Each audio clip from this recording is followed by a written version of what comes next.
창세기 31장. 어느 날 야곱은 라반의 아들들이 하는 이야기를 들었습니다. 라반의 아들들이 한 이야기는 이러했습니다.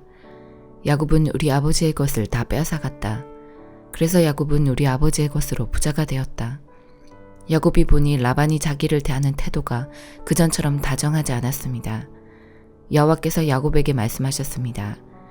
네 조상들이 사는 땅으로 돌아가거라. 내가 너와 함께 있겠다. 그래서 야곱은 자기가 가축대를 돌보고 있는 들판으로 라헬과 레아를 불러냈습니다. 야곱이 라헬과 레아에게 말했습니다. 장인어른이 나를 대하는 태도가 전과 같지 않소. 하지만 내 아버지의 하나님께서 나와 함께 계시오. 당신들도 알겠지만 나는 있는 힘을 다해 당신들의 아버지를 위해 일했소. 그런데 그분은 나를 속였소. 그분은 내 품삯을 10번이나 바꾸었소. 하지만 하나님께서는 당신들의 아버지가 나를 해치지 못하게 하셨소. 장인어른이 점 있는 것은 다 자네 몫일세 라고 말씀하시면 가축마다 몸에 점이 생겼고, 줄무늬 있는 것은 다 자네 몫일세 라고 말씀하시면 가축마다 몸에 줄무늬가 생겼소. 하나님께서는 이처럼 장인어른의 가축을 나에게 되찾아 주셨소. 짐승들이 새끼 뺄 무렵에 내가 꿈을 꾸었소. 내가 보니 새끼 베려고 하는 순념소들마다 줄무늬 있는 것이거나 점이 있는 것이거나 얼룩진 것이었소. 하나님의 천사가 꿈속에서 야곱아 하고 부르셔서 내가 예 하고 대답했소. 천사가 말씀하셨소. 보아라, 새끼 베려고 하는 것은 다 줄무늬 있는 것이거나 점 있는 것이거나 얼룩진 것이다. 라반이 너에게 한 못된 짓을 내가 다 보았다. 나는 베델에서 너에게 나타났던 여호와 하나님이다. 너는 거기에서 돌기둥에 기름을 붓고 나에게 맹세를 했다. 당장 이곳을 떠나 네가 태어난 땅으로 돌아가거라. 라헬과 레아가 야곱에게 대답했습니다. 아직도 우리 아버지의 집에서 우리가 물려받을 수 있는 몫이나 유산이 있을까요? 아버지는 우리를 당신에게 팔고 또 우리 몫을 다 차지하셨으니 이제 우리를 잠시 묵고 있는 나그네처럼 여기시는 것이 아니겠어요? 하나님께서 우리 아버지로부터 찾아주신 재산은 이제 모두 우리와 우리 아이들 것이에요. 그러니 당신은 하나님께서 말씀하신 대로 하세요.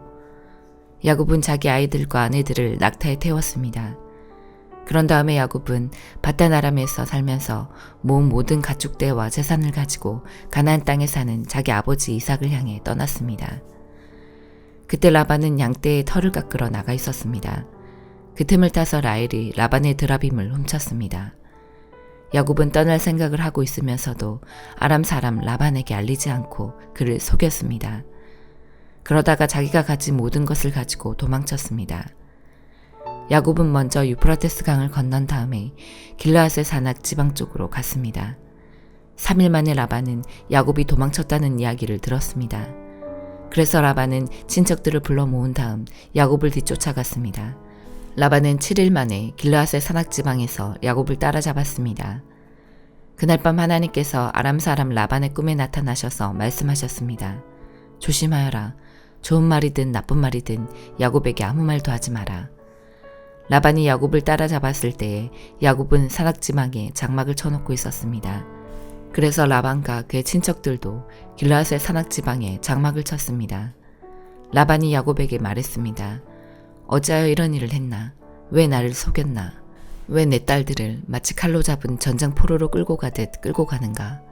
왜 나에게 말도 하지 않고 이렇게 도망가나? 왜 나를 속였나? 왜 말하지 않았나? 말해주었더라면 북을 두드리고 수금에 맞춰 기쁘게 노래하며 자네를 보냈을 거 아닌가? 자네는 내 손자들에게 이별의 입맞춤도 못하게 했고 내 딸들에게도 이별의 인사를 못하게 했네. 어찌하여 이렇게 어리석은 짓을 했나? 나는 자네를 해칠 수도 있네. 하지만 지난밤에 자네 아버지의 하나님께서 나에게 나타나 말씀하셨네. 하나님께서는 좋은 말이든 나쁜 말이든 자네에게 아무 말도 하지 말라고 주의를 주셨네. 자네도 고향으로 돌아가고 싶겠지. 하지만 내 우상은 왜 훔쳐갔는가? 야곱이 라반에게 대답했습니다. 장인어른께서 강제로 장인어른의 딸들을 빼앗아갈까봐 말씀도 드리지 못하고 떠나왔습니다. 저희 중에 장인어른의 우상을 가지고 있는 사람이 있으면 그 사람을 죽여도 좋습니다. 여기 장인어른의 친척들도 계시니 무엇이든 장인어른의 것이 저희에게 있는가 찾아보시고 있으면 가져가십시오.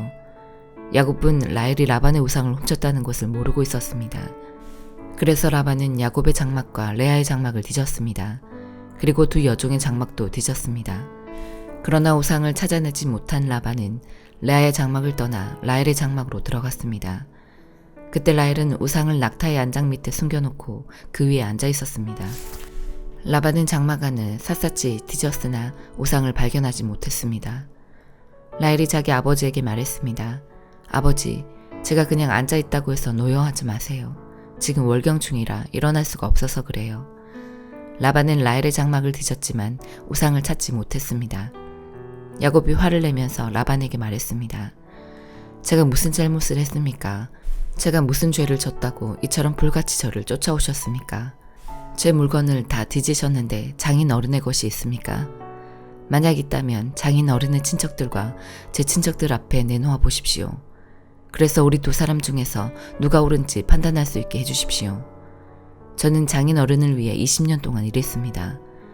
그동안 어미 뱃속에서 죽은 채 나온 새끼 양이나 염소는 한 마리도 없었습니다. 그리고 저는 장인 어른의 가축 중에서 순양 한 마리 잡아먹은 적이 없습니다. 어쩌다가 양 한 마리가 들짐승에게 잡혀먹기라도 하면 저는 그것을 장인 어른께 그대로 가져가지 않고 제 양으로 대신 갚아드렸습니다. 장인 어른께서는 낮이나 밤 동안에 없어진 가축이 있으면 저에게 그것을 갚게 하셨습니다. 낮에는 너무 뜨거워 견딜 수가 없었고 밤에는 너무 추워 잠을 잘 수가 없었습니다. 저는 지난 20년 동안 장인 어른을 위해 종처럼 일했습니다. 처음 14년 동안은 장인 어른의 두 딸을 얻으려고 일했고 6년 동안은 가축을 얻으려고 일했습니다. 그런데도 장인 어른께서는 제품싹을 10번이나 바꾸셨습니다. 하지만 제 아버지 하나님께서는 저와 함께 계셨습니다. 그분은 아브라함의 하나님이시고 이삭의 하나님이십니다. 만약 하나님께서 저와 함께 계시지 않았다면 장인 어른은 저에게 아무것도 주지 않고 맨손으로 돌려보냈을 것입니다. 하지만 하나님께서는 제가 겪은 고통과 제가 얼마나 열심히 일했는가를 아시고 지난밤에 장인 어른을 꾸짖으신 것입니다. 라반이 야곱에게 말했습니다. 이 딸들은 내 딸이요. 이 아이들은 내 손자들이요. 가축들도 내 가축이네. 자네 앞에 있는 것은 다 내 것일세. 하지만 내가 지금 와서 내 딸들에게 무슨 일을 할 수 있으며 내 딸들이 낳은 아이들에게 무슨 일을 할 수 있겠는가. 자, 우리 언약을 맺고 돌무더기를 쌓아 그것이 나와 자네 사이에 증거가 되도록 하세. 그래서 야곱은 돌 한 개를 가져와서 기둥으로 세웠습니다. 야곱이 자기 친척들에게 돌을 모으라고 말했습니다. 그들은 돌들을 주워와 무더기를 쌓았습니다. 그런 다음에 그들은 돌무더기 옆에 앉아 음식을 먹었습니다. 라반이 그곳의 이름을 자기 나라 말로 여갈사 하두다라고 지었습니다. 야곱도 똑같은 이름을 히브리 말로 갈렛이라고 지어 불렀습니다. 라반이 야곱에게 말했습니다. 이 돌무더기는 우리가 맺은 언약의 증거일세. 사람들이 그곳의 이름을 갈렛이라고 부르는 것도 이 때문입니다. 또한 그곳은 미스바라고 부르기도 합니다. 그렇게 부르는 까닭은 라반이 이렇게 말했기 때문입니다. 우리가 서로 헤어져 있는 동안 여호와께서 우리를 지켜보시기를 바라네. 만약 자네가 내 딸들을 못살게 굴거나 내 딸들을 놔두고 다른 아내를 또 얻으면 비록 증인된 사람은 우리와 함께 있지 못할지라도 하나님께서 자네와 나 사이에 증인이 되실 것이네. 라반이 또 야곱에게 말했습니다. 내가 자네와 나 사이에 쌓은 이 돌무더기를 보게, 또 내가 세운 이 돌기둥을 보게. 이 돌무더기와 이 돌기둥은 우리들의 언약의 증거일세. 나는 절대로 이 돌무더기를 지나서 자네를 해치지 않을 걸세. 그리고 자네도 절대로 이 돌무더기를 지나서 나를 해치지 말아야 하네. 아브라함의 하나님, 나홀의 하나님, 그분들 조상의 하나님께서 우리 사이에 재판관이 되어주시기를 바라네. 그리하여 야곱은 자기 아버지 이삭이 두려워하는 하나님의 이름으로 약속을 했습니다. 그리고 야곱은 짐승 한 마리를 잡아 산에서 제물로 바쳤습니다. 그리고 나서 야곱은 친척들을 불러 함께 음식을 먹었습니다. 음식을 먹은 뒤 그들은 산에서 하룻밤을 묵었습니다. 이튿날 아침 일찍 일어나 라반은 손자 손녀들과 딸들에게 입을 맞추고 그들에게 복을 빌어준 다음 고향으로 돌아갔습니다. 마가복음 2장. 며칠 뒤에 예수님께서 가버나움으로 돌아오셨습니다. 예수님께서 집에 계시다는 소문이 퍼졌습니다. 그러자 많은 사람들이 모여들어 가득 찼습니다. 심지어 문 밖에도 서 있을 곳이 없었습니다. 예수님께서 그들에게 말씀하셨습니다. 4명의 사람들이 예수님께 중풍병 환자를 데리고 왔습니다. 이들은 사람들 때문에 예수님께 들어갈 수가 없었습니다. 그래서 예수님이 계신 곳에 지붕을 뜯어냈습니다. 이들은 뚫어낸 구멍으로 중풍병 환자가 누워있는 침상을 아래로 내렸습니다. 예수님께서 이 사람들의 믿음을 보시고 중풍병 환자에게 말씀하셨습니다. 아들아, 네 죄가 용서되었다.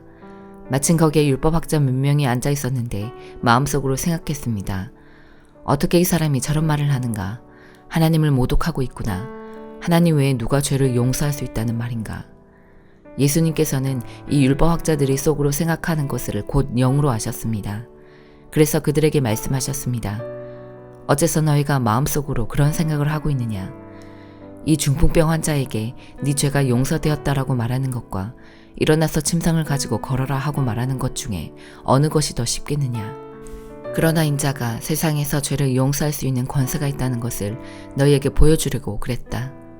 예수님께서 중풍병 환자에게 말씀하셨습니다. 내가 너에게 말한다. 일어나 침상을 가지고 집으로 가거라. 중풍병자는 일어나 침상을 들고 모든 사람이 보는 앞에서 걸어 나갔습니다. 사람들이 놀라서 하나님께 찬송을 드렸으며 우리는 이와 같은 일을 본 적이 없다라고 말하였습니다. 예수님께서 다시 호수로 가셨습니다. 많은 사람들이 예수님께 나아왔고 예수님께서는 그들을 가르치셨습니다. 예수님께서 호숫가를 걸으시다가 알페오의 아들 레위가 세관에 앉아있는 것을 보셨습니다. 예수님께서 그에게 말씀하셨습니다. 나를 따라오너라. 그러자 레위는 일어나서 예수님을 따랐습니다. 예수님께서 레위의 집에서 식사를 하고 계실 때였습니다. 여러 세리들과 죄인들이 예수님과 그 제자들과 함께 식사를 하고 있었습니다. 왜냐하면 이런 사람들이 예수님을 많이 따랐기 때문입니다. 바리새파 율법학자들이 예수님께서 세리들과 죄인들과 함께 식사하시는 것을 보고 제자들에게 물었습니다.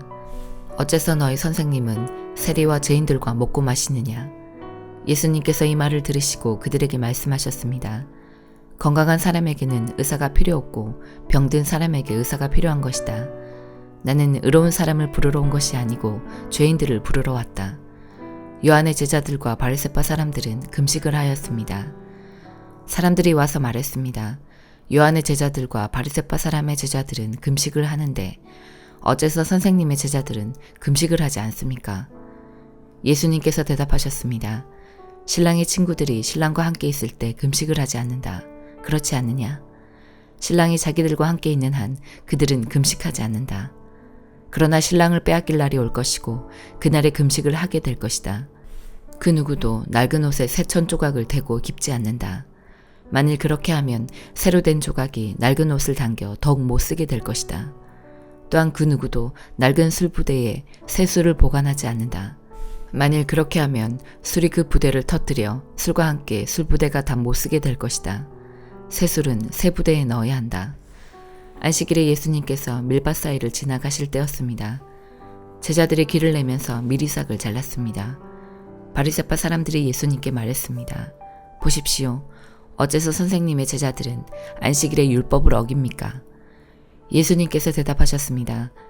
다윗과 그 부하들이 배가 고파 먹을 것이 필요했을 때 다윗이 어떻게 했는지 읽어보지 않았느냐? 아비아달 대제사장 때에 다윗이 하나님의 집에 들어가서 하나님께 바친 빵을 먹었다. 이것은 제사장 외에는 먹을 수 없는 것이었다. 그러나 다윗은 그 빵을 자기와 함께 있던 사람들에게 주기까지 했다. 예수님께서 바리새파 사람들에게 말씀하셨습니다. 안식일은 사람을 위해 생긴 것이지 사람이 안식일을 위해 생긴 것이 아니다. 그러므로 인자가 안식일의 주인이다. 에스더 7장. 왕과 하만은 에스더가 차린 잔치에 갔습니다.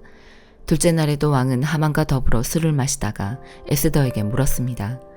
당신이 바라는 것이 무엇이요? 내가 들어주겠소. 당신이 요청하는 것이 무엇이요? 내 나라의 절반이라도 주겠소. 그러자 에스더 왕후가 대답했습니다. 왕이 저를 어여삐 보신다면 그리고 제 요청을 들어주실 마음이 있으시다면 제 목숨을 살려주십시오. 이것이 제 소원입니다. 그리고 제 민족도 살려주십시오. 이것이 제 요청입니다. 제 민족이나 저나 이제는 다 죽고 망하여 완전히 없어지게 되었습니다. 우리가 남종이나 여종을 팔려갔기만 해도 제가 잠자코 있었을 것입니다. 그만한 일을 가지고 왕을 번거롭게 해드리지 않았을 것입니다. 아하수에로 왕이 에스더 왕후에게 물었습니다. 그가 누구요?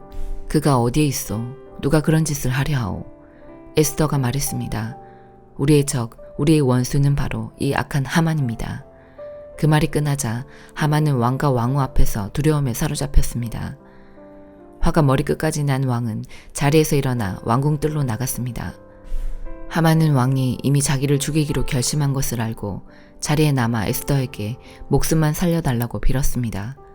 왕이 왕궁뜰에서 잔치방으로 돌아와 보니 하만이 에스더가 기대는 침상에 엎드려 있었습니다. 그 모습을 보고 왕이 말했습니다. 내가 왕궁에 있는데도 이놈이 왕후를 덮치려 하는구나. 왕의 그 말이 떨어지기가 무섭게 종들이 달려들어 하만의 얼굴을 가렸습니다. 그때 왕을 모시던 내시 가운데 하르보나가 말했습니다. 하만이 자기 집의 높이가 50규빗 되는 장대를 세워놓았습니다. 그것은 왕을 해치려는 음모를 알려준 모르드게를 매달려고 준비해 놓은 것입니다. 왕이 말했습니다. 하만을 거기에 매달아라.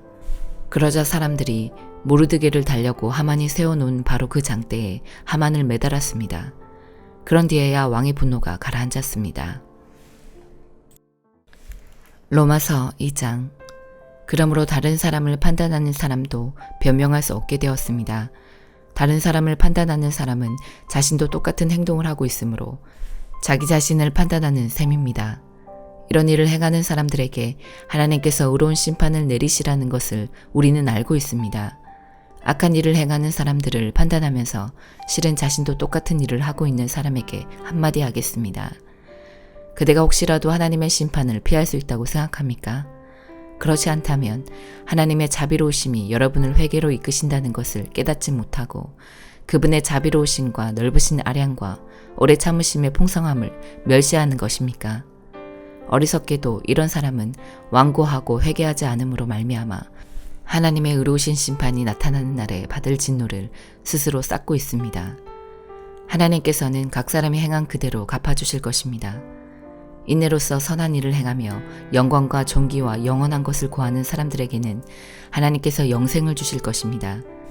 그러나 이기적인 욕심만 가득하여 진리를 거스르고 옳지 않은 것을 따르는 사람에게는 하나님께서 진노와 화를 내리실 것입니다. 악한 일을 행하는 모든 사람에게 환난과 고통이 있을 것입니다. 유대인으로부터 시작해서 이방인들에 이르기까지 그러할 것입니다. 그러나 선한 일을 행하는 모든 사람에게는 영광과 존귀와 평강이 있을 것입니다. 유대인으로부터 시작해서 이방인들에 이르기까지 그러할 것입니다. 그것은 하나님께서 모든 사람을 차별하지 않으시기 때문입니다. 율법을 모르는 사람들이 죄를 지으면 율법과 상관없이 망할 것이요. 율법을 아는 사람들이 죄를 지으면 율법에 따라 심판을 받을 것입니다.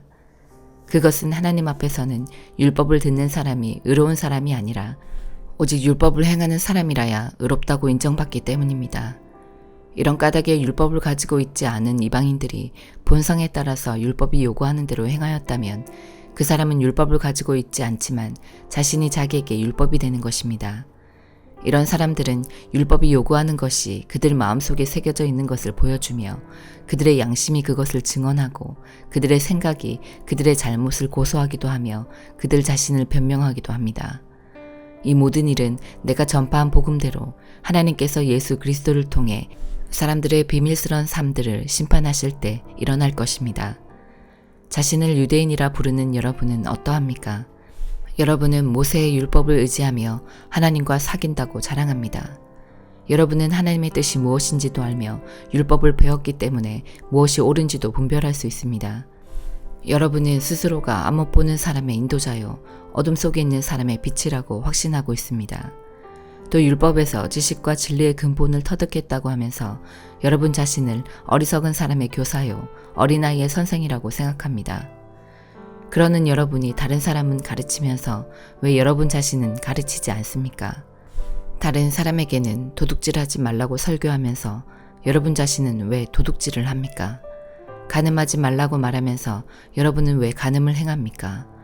우상은 미워하면서 여러분은 왜 신전에 있는 물건을 훔칩니까? 율법이 있다고 자랑하면서도 그 율법을 지키지 않음으로써 하나님을 욕되게 하는 까닭은 또 무엇입니까?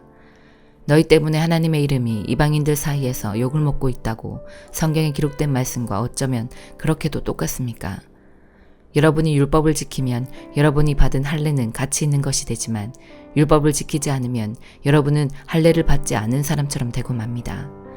반대로 할례를 받지 않은 이방인이 율법이 명하는 내용들을 지키면 하나님께서는 그 사람을 할례를 받은 사람으로 여기지 않겠습니까?